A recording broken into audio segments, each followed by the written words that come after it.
आप देख रहे हैं डीके के मीडिया न्यूज। अभी हमारे साथ हैं बेबाक अंदाज में अपनी बात रखने वाले फेसबुक किंग के नाम से प्रसिद्ध कर सलाहकार मनोज कुमार जायसवाल जी। सर, आपका हमारे कार्यक्रम में स्वागत है। आपका भी हार्दिक हार्दिक धन्यवाद और आभार।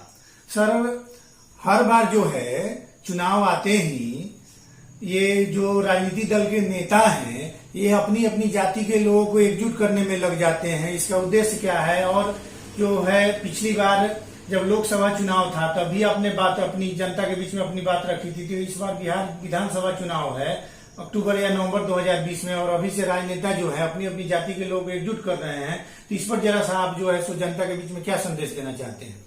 देखिए, आपने बहुत अच्छा सवाल उठाया है।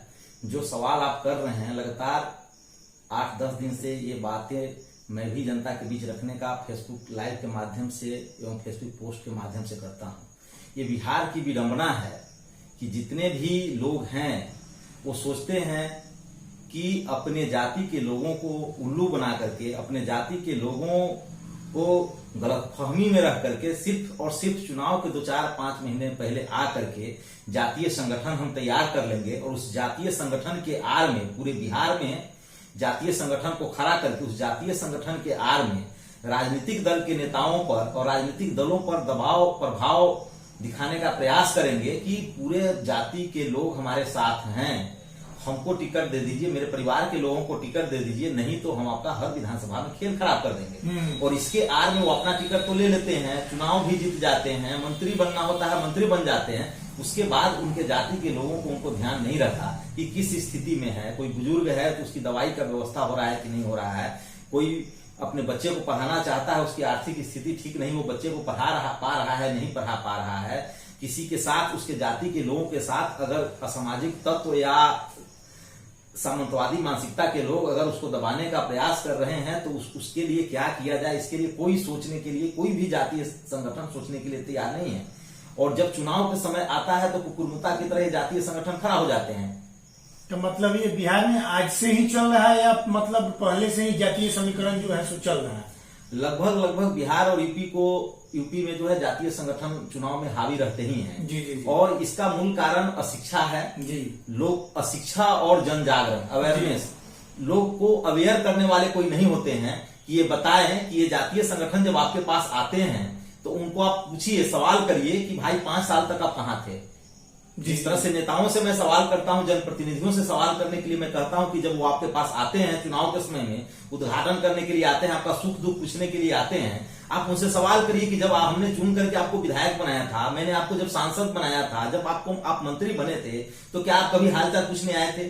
क्या विकास की बात करने आप आए थे? अच्छा, ये तो जो बने हुए हैं उनके बारे में आप कह रहे हैं, लेकिन जो नहीं बने हैं, नए हैं, वो लोग भी तो उसी जो है समीकरण पे चलते हैं। उनके लिए क्या कहना है? देखिए, उनके लिए मेरा ये कहना है कि जो भी जातीय संगठन है जी, चाहे वो बैस महासभा है, क्षत्रिय महासभा है, रविदास महासभा है, कुशवाहा महासभा है, लौकुश महासभा है, यादव महासभा है, कुछ भी है, मतलब जो भी जातीय संगठन है, तो जातीय संगठन का मूल उद्देश्य ये होना चाहिए कि उस जाति के लोगों का राजनीति में सहभागिता हो, उसके संख्या के आधार पर राजनीति में उसको संख्या के आधार पर उसको अपना प्रतिनिधित्व मिले। और इसके लिए जो जातीय संगठन के जो मुखिया लोग हैं, जो पटना और दिल्ली में बैठे हुए होते हैं, जो अध्यक्ष, कार्यवाहक अध्यक्ष, सचिव लोग कहलाते हैं, उनका ये उद्देश्य होना चाहिए कि वो किसी राजनीतिक दल में शामिल न हो। अगर वो किसी राजनीतिक दल में है तो वहां से वो इस्तीफा दें और इस्तीफा देकर के ये मांग करें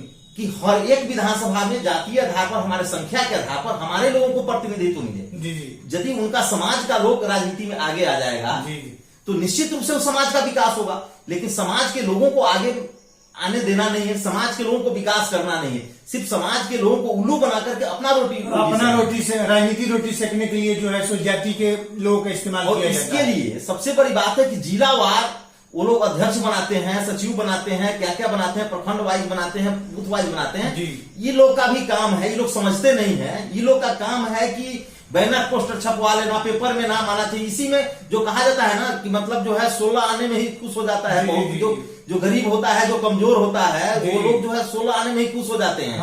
तो ये लोग बैनर पोस्टर में ही खुश हो गए कि मैं अध्यक्ष बन गया, मैं सचिव बन गया, मैं प्रमंडल अध्यक्ष बन गया, मैं प्रवक्ता बन गया।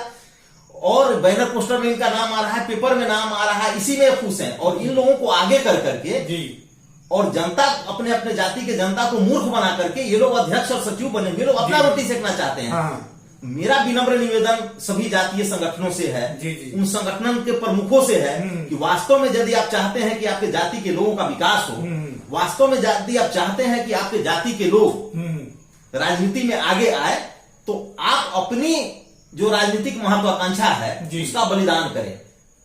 क्योंकि त्याग और बलिदान से ही किसी भी संगठन को आगे बढ़ाया जा सकता है, अपने लोगों को आगे बढ़ाया जा सकता है। तो आपको यदि अपनी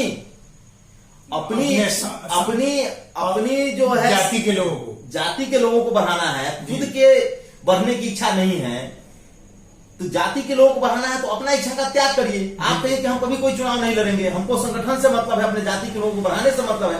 तो यदि ऐसा जातीय संगठन के लोग ऐसा करते हैं तो हमारी उनके प्रति सैल्यूट होगा, अभिनंदन होगा, वंदन होगा। लेकिन ऐसा करे तब, लेकिन यदि वो ऐसा नहीं करते हैं तो हमारा विरोध होगा, हम अवेयर करते रहे। कोई भी राजनीति में आता है, राजनीति में कोई भी नेता बन के आता है तो जो है सो जनता को मोहरा न बनाता है, मोहरा बना के और जो है सो अपनी रोटी सेकने के लिए आता है। ये आप कैसे कह दे रहे हैं कि मतलब ये लोग कर देंगे? सवाल ये उठता है कि अधिकार कभी कभी मांगने से नहीं मिलता है, उसको छीना जाता है। और उस पर दबाव बनाने के लिए आपके जैसे जो युवा पत्रकार हैं, क्रांतिकारी पत्रकार हैं, जो बुद्धिजीवी वर्ग है, जो हमारे अभिभावक वर्ग हैं, जो शिक्षित लोग हैं, ये जाकर के जो है एक नुक्कड़ सभा आयोजित करें, लोगों के बीच जो है अवेयरनेस प्रोग्राम चलाएं कि भैया कोई भी जाति का लोग है, कोई क्षत्रिय है, चाहे कोई बैश्य है, या कोई कुशवाहा है, या कोई ब्रह्मर्षि समाज है, रविदास, ये जो समाज के आप समझिए ना, रामविलास पासवान जी जो हैं, क्या उनको आप दलित मानते हैं क्या? किस मामले में वो दलित हैं? सिर्फ जाति से दलित हैं। लेकिन उनके लोगों की क्या स्थिति है? मायावती जी को देखिए, उनके लोगों की क्या स्थिति है।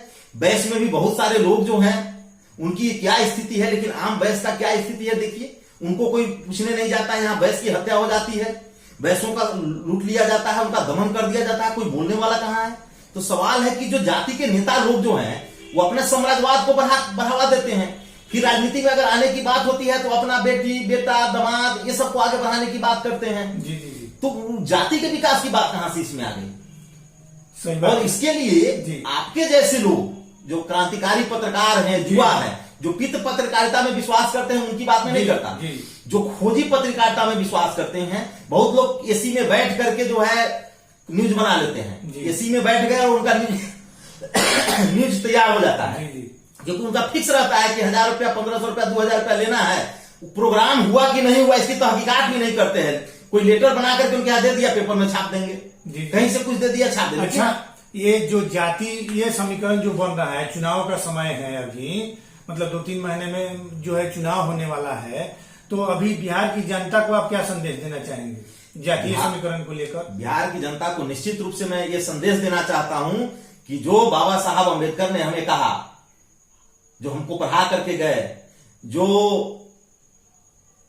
हमें महात्मा गांधी जी ने सिखाया, जो हमें जवाहरलाल नेहरू जी ने सिखाया कि जिसकी जितनी संख्या भारी उसकी उतनी हिस्सेदारी।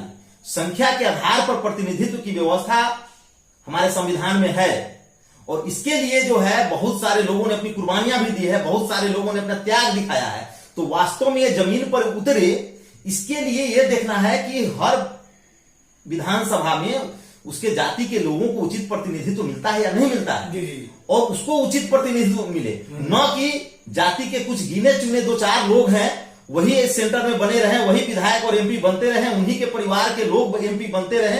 ये नहीं हो।